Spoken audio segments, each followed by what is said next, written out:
السلام علیکم ورحمۃ اللہ وبرکاتہ، نحمده ونصلی علی رسولہ الکریم، اما بعد فاعوذ باللہ من الشیطان الرجیم، بسم اللہ الرحمن الرحیم، رب اشرح لی صدری ویسر لی امری واحلل عقدۃ من لسانی یفقہوا قولی۔ نبی صلی اللہ علیہ وسلم نے مدینہ کی جو مسجد ہے، مسجد نبوی، اس کی زیارت کے لیے سفر اختیار کرنے کو مشروع قرار دیا ہے۔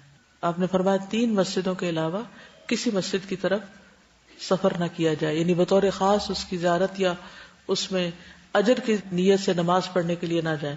عبادت کی نیت سے صرف 3 مسجدیں، مسجد الحرام، مسجد نبوی اور مسجد اقصی۔ مدینہ دار الہجرت ہے، اس کو دار الہجرت بھی کہا جاتا ہے۔ نبی صلی اللہ علیہ وسلم کی ہجرت سے پہلے اس شہر کا نام کیا تھا؟ یثرب۔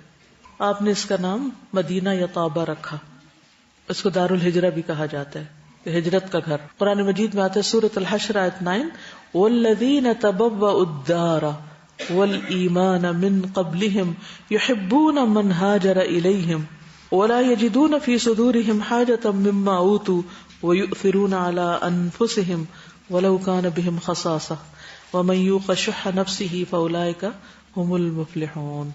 یہ مدینہ والوں کی صفات بیان کی گئی ہیں، اس میں انصار کی صفات ہیں۔ اور وہ لوگ جو پہلے ایمان لا چکے تھے اور یہاں دار الہجرت میں مقیم تھے، تبوؤا الدار، دارا سے مراد ہے دار الہجرت، یعنی مدینہ میں پہلے سے ہی رہ رہے تھے اور نبی صلی اللہ علیہ وسلم کے آنے سے پہلے اسلام لے آئے یا پھر آپ کے پہنچنے پر جو بھی ہجرت کر کے ان کے پاس آئے وہ اس سے محبت کرتے ہیں۔ یعنی مدینہ ایک ایسا شہر ہے کہ جہاں کے رہنے والے دوسروں کو، باہر سے آنے والوں کو ویلکم کرتے ہیں، اور وہ اپنے سینوں میں اس چیز کی کوئی خواہش نہیں پاتے جو ان مہاجرین کو دی جائے، اور ان مہاجرین کو اپنی ذات پر ترجیح دیتے ہیں، خواہ انہیں سخت حاجت ہو، خود ضرورت مند بھی ہو تو بھی وہ آنے والوں کو پریفر کرتے ہیں۔ اور جو شخص اپنے نفس کی حرص سے بچا لیا گیا تو ایسے ہی لوگ کامیاب ہیں۔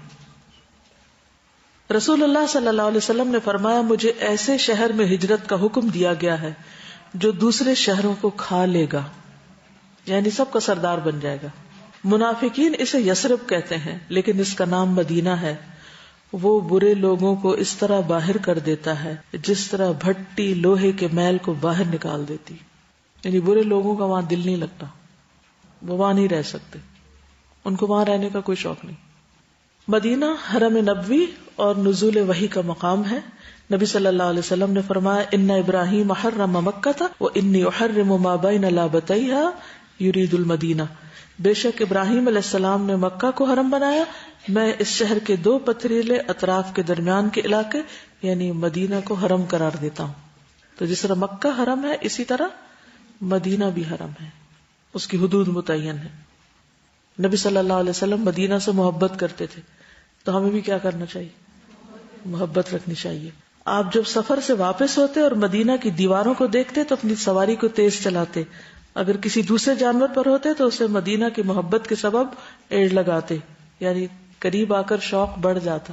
ابو حمید کہتے ہیں کہ ہم نبی صلی اللہ علیہ وسلم کے ساتھ غزوہ تبوک سے واپس آ رہے تھے، جب آپ مدینہ کے قریب پہنچے تو مدینہ کی طرف اشارہ کر کے فرمایا کہ یہ طابہ ہے، یہ احد پہاڑ ہے، یہ ہم سے محبت رکھتا ہے اور ہم اس سے محبت رکھتے ہیں۔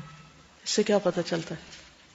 پہاڑ بھی محبت کرتے ہیں انسانوں سے، جگہ بھی محبت کرتی ہیں، اور کچھ لوگوں کی وہاں سے غیر حاضری پر یا ان کے فوت ہونے پر وہ زمین بھی روتی ہے جہاں وہ عبادت کرتے ہیں، اور آس پاس کا ماحول بھی ان کی جدائی کو محسوس کرتا ہے۔ سوچئے میرے اور آپ کے لیے کون سی زمین اور کون سا آسمان اور کون سا پہاڑ رو سکتا ہے؟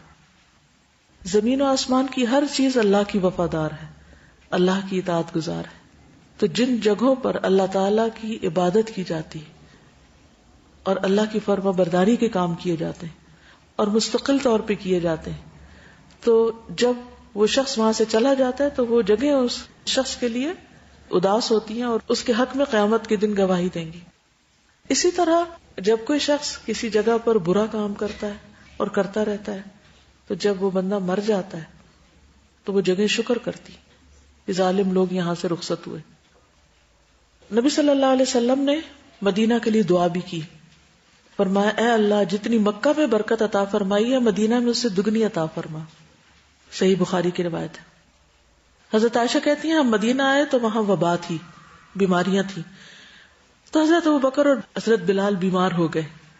جب رسول اللہ صلی اللہ علیہ وسلم نے اپنے اصحاب کی بیماری دیکھی تو دعا فرمائی کہ اے اللہ جیسا کہ تو نے ہمارے لیے مکہ کو محبوب بنایا تھا مدینہ کو ہمارے لیے اس سے بھی زیادہ محبوب بنا دے، اور مدینہ کو صحت کی جگہ بنا دے، اور ہمارے لیے مدینہ کے ساع میں اور مد میں یعنی پیمانے ہیں ان میں برکت عطا فرما، اور مدینہ کے بخار کو جہفہ کی طرف پھیر دے. مدینہ کے آس پاس فرشتوں کا پہرا ہے. ابو ہریرہ کہتے ہیں مدینہ کے راستوں پر فرشتے ہیں، نہ اس میں طاعون آ سکتا ہے نہ دجال. ابو بکرہ کہتے ہیں نبی صلی اللہ علیہ وسلم نے فرمایا مدینہ پر دجال کا روب بھی نہیں پڑے گا، مدینہ والے اس کا خوف بھی محسوس نہیں کریں گے. پھر محجن بن ادرا سے مروی ہے کہ ایک مرتبہ رسول اللہ صلی اللہ علیہ وسلم نے خطبہ دیتے ہوئے 3 مرتبہ فرمایا یوم الخلاص آنے والا ہے. اور یوم الخلاص کیسا دن ہوگا؟ آپ نے 3 بار یہ کہا. کسی نے پوچھا یوم الخلاص سے کیا مراد ہے؟ آپ نے فرمایا دجال آ کر احد پہاڑ پر چڑھ آئے گا اور مدینہ منورہ کی طرف دیکھ کر اپنے ساتھیوں سے کہے گا کیا تم یہ سفید محل دیکھ رہے ہو؟ یہ احمد کی مسجد ہے. پھر وہ مدینہ کی طرف آئے گا تو اس کے ہر دروازے پر فرشتے کو پائے گا کہ وہ تلوار سونتے ہوئے ہوگا، تو وہ جرف کی شور زدہ زمین پر اپنا خیمہ لگائے گا. اور مدینہ میں 3 مرتبہ زلزلہ آئے گا جس سے گھبرا کر مدینہ میں کوئی منافق اور فاسق مرد اور عورت ایسا نہیں رہے گا جو دجال کے پاس نہ چلا جائے. اور یہی دن یوم الخلاص ہوگا. یعنی ہر منافق اور ہر غلط کار شخص اس زلزلے کی وجہ سے ڈر کے مدینہ سے نکل بھاگے گا اور دجال سے جا ملے گا، لیکن دجال اندر نہیں آ پائے گا. اور آپ دیکھیں گے یہ آپ صلی اللہ علیہ وسلم نے اس وقت بات فرمائی تھی، اور یہ سفید محل اس وقت مسجد نبوی کسی محل سے کم نہیں. مدینہ بھٹی کی طرح ہے.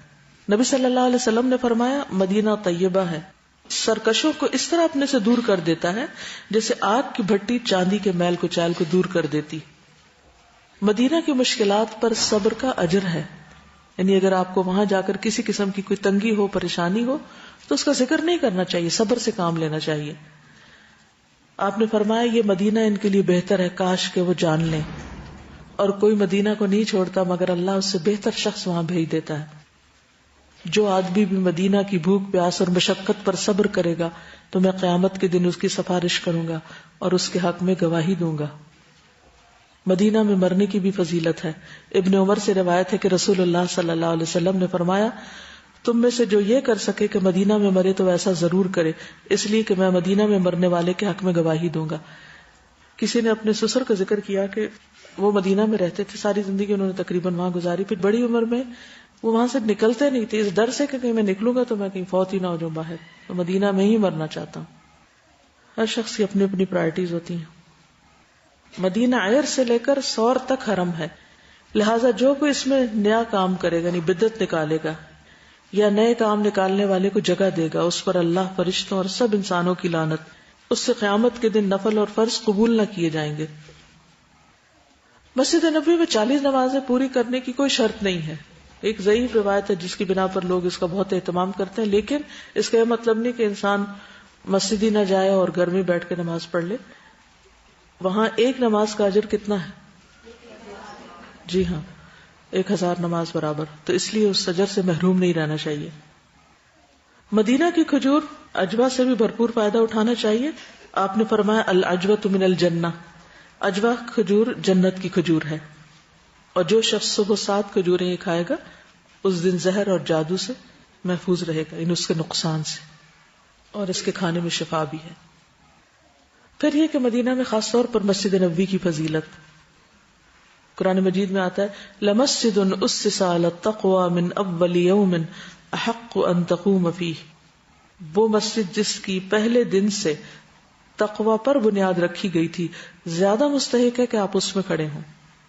عبد الرحمن کہتے ہیں کہ مجھ سے میرے والد یعنی ابو سعید خدری نے فرمایا میں رسول اللہ صلی اللہ علیہ وسلم کی ازواج مطہرات میں سے کسی کے گھر میں گیا، عرض کیا اللہ کے رسول ان دونوں مسجدوں میں سے وہ کون سی مسجد ہے جس کی بنیاد تقوی پر رکھی گئی؟ آپ صلی اللہ علیہ وسلم نے کنکریوں کی ایک مٹھی لے کر اسے زمین پر مارا اور فرمایا وہ یہی تمہاری مسجد ہے. وہاں سے کنکریاں اٹھا کے کہا یہی مسجد، یہ مدینہ کی مسجد ہے. کچھ لوگوں میں اختلاف ہوا، بعض نے مسجد قباء کہا اور بعض نے مدینہ کی مسجد، لیکن آپ نے فرمایا اس سے مراد میری مسجد ہے اور مسجد قباء میں خیر کثیر ہے، یعنی اس کی بھی اہمیت کم نہیں. آپ صلی اللہ علیہ وسلم نے اس مسجد کی تعمیر میں خود حصہ ڈالا، صحابہ کے ساتھ اینٹیں ڈھو ڈھو کر لائے اور اس کو تعمیر کیا. حضرت ابو ہریرہ سے روایت ہے کہ رسول اللہ صلی اللہ علیہ وسلم نے فرمایا 3 مساجد کے علاوہ کسی اور مسجد کا سفر ثواب کی نیت سے نہ کیا جائے. میری یہ مسجد یعنی مسجد نبوی، مسجد حرام اور مسجد اقصی. اور آپ نے یہ فرمایا، ابن عمر کی روایت ہے، میری اس مسجد میں نماز کا ثواب باقی مساجد کے مقابلے میں 1000 گنا زیادہ ہے سوائے مسجد حرام کے. مسجد میں کیسے داخل ہونا چاہیے؟ اعوذ باللہ العظیم وبوجہہ الکریم وسلطانہ القدیم من الشیطان الرجیم، اور بسم اللہ والسلام علی رسول اللہ اللہم اغفر لی ذنوبی وافتح لی ابواب رحمتک. مسجد میں داخل ہونے کے بعد کیا کرنا چاہیے؟ تحیۃ المسجد پڑھنی چاہیے. ابو قتادہ کہتے ہیں کہ میں مسجد میں داخل ہوا اس حال میں کہ رسول اللہ صلی اللہ علیہ وسلم لوگوں کے درمیان تشریف فرما تھے. وہ کہتے ہیں کہ میں بھی بیٹھ گیا، جا کے اندر گیا اور جا کے بیٹھ گیا. آپ نے فرمایا تمہیں بیٹھنے سے پہلے 2 رکعتیں پڑھنے سے کس چیز نے روکا ہے؟ میں نے عرض کیا اللہ کے رسول صلی اللہ علیہ وسلم میں نے آپ کو اور دوسرے لوگوں کو بیٹھے ہوئے دیکھا تو میں بیٹھ گیا. آپ نے فرمایا جب بھی تم میں سے کوئی مسجد میں داخل ہو تو وہ نہ بیٹھے جب تک کہ 2 رکعتیں نہ پڑھ لے. ٹھیک ہے.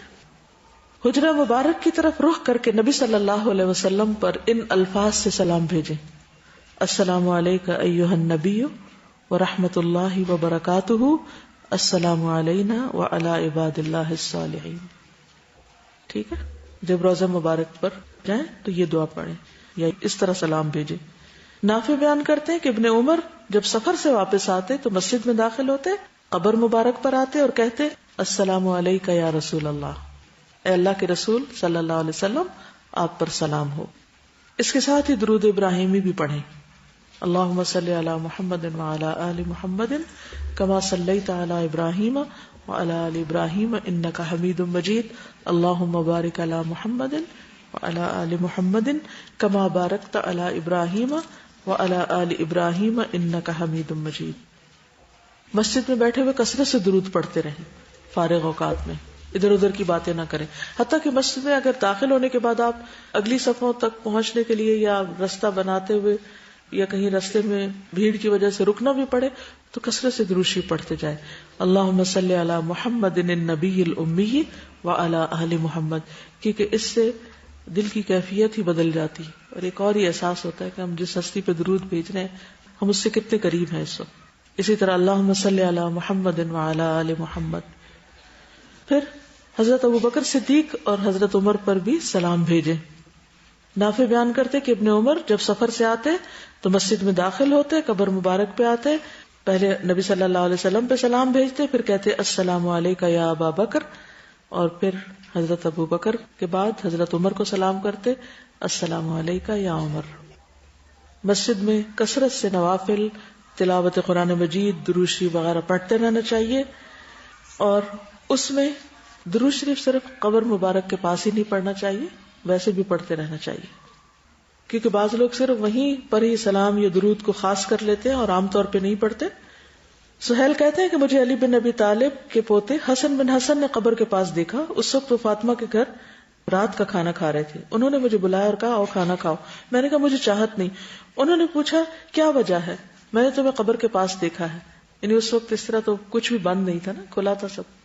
میں نے کہا میں نبی صلی اللہ علیہ وسلم پر سلام بھیجنے آیا تھا. انہوں نے کہا جب تم مسجد میں داخل ہوئے تھے تو سلام کر لیتے. پھر کہا کہ رسول اللہ صلی اللہ علیہ وسلم نے فرمایا میری قبر کو عیدگاہ نہ بناؤ اور نہ ہی اپنے گھروں کو قبر